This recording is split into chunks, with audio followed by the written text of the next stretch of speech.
を揃えてゆこうお互いを信じ合う5人の仲間ボルテス5に預けた命飛ぶぜ宇宙の果てまでもみんなの笑顔も持ち帰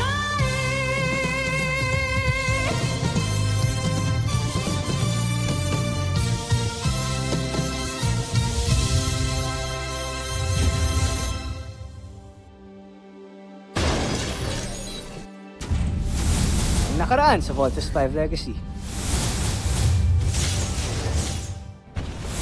Pakawalan niyo ang Beast Fighter para malaman natin ang kahinaan ni Boss. Beast Fighter detected! Okay, team. Get ready. Commence attack!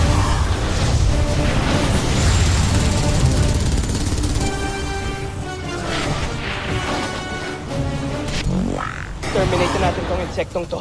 Let's vote! Ito na ang iniintay ko. Kitang-kita ang bawat imahe ng mga makina ni Voltes 5. Malaki ang matutulong nito sa ating pananaliksik. Ngayon, malalaman na natin ang sikreto ni Voltes 5. Acer Sword!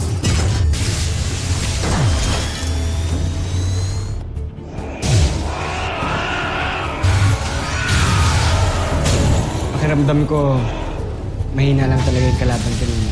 Kaya mabilis namin silang natalo. Bakit nga kaya sila nagpadala ng ganong klaseng beast fight? Di ko kaya decoy o bait lang siya. I guess malalaman natin yan sa next encounter natin sa mga buzinya na ito.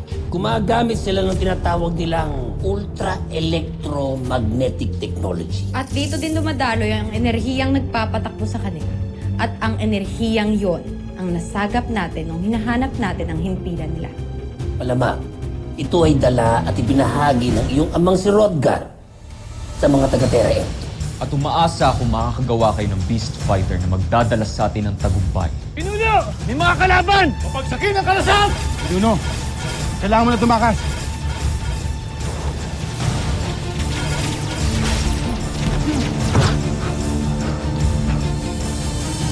Hanapin nyo!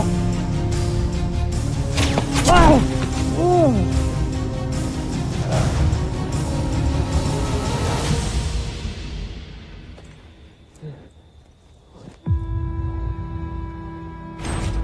Hanga talaga ako si Rodgar.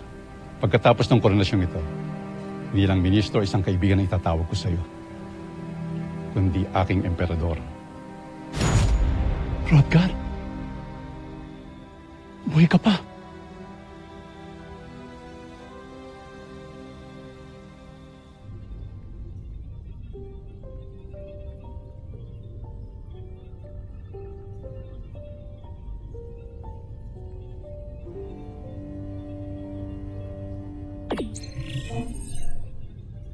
Tuloy!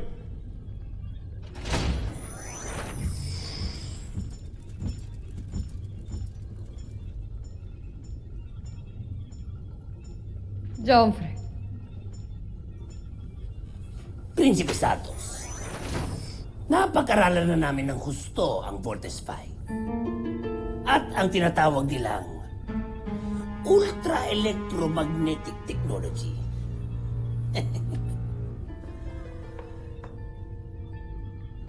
kaya naman ay nakadesenyo na rin kami ng Beast Fighter na tatalo sa kanya. Pagmasdan ninyo.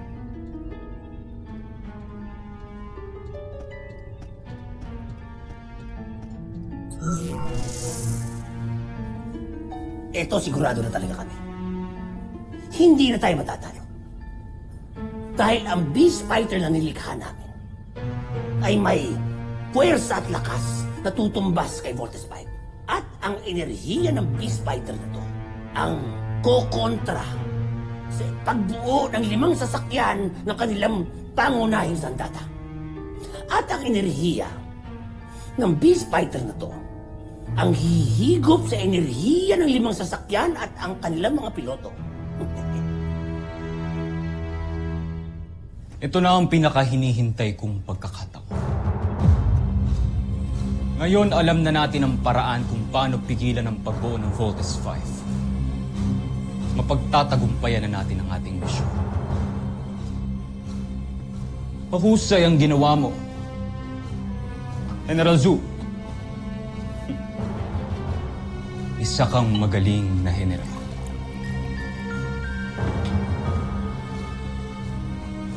Maaari ka nang umalis.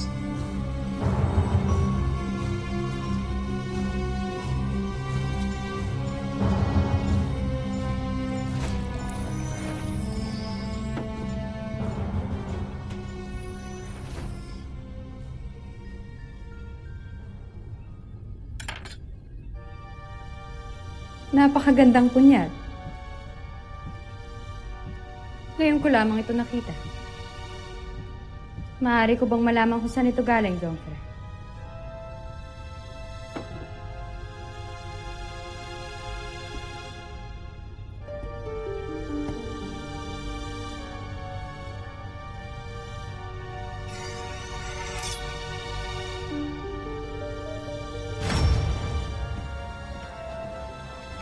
Prinsipe Sardos. Manggagamot. Paumanin. Nais ko ibigay sa iyo ang bagay na ito. Isang punyal? Yan ay pag-aari ng iyong ina, si Rosalia.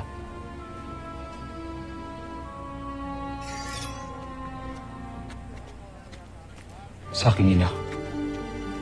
Nais nang ihandog yan sa iyo nung isinilang ka. Tanggapin mo bilang simbolo ng pagmamahal ng iyong ina. Pati na rin ang iyong ama. Sinusumpa ko ang aking ama.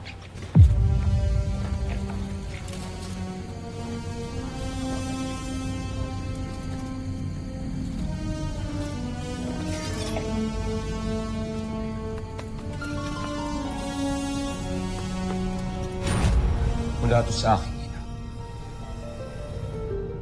Ito ang kanyang huling alaala.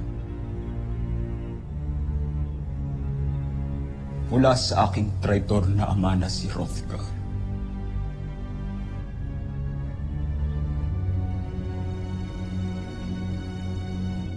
Kung mabubuhay muli si Hrothgar, hindi ako magdadalawang isip na gamitin ang punyal na ito para bawiin muli ang kanya.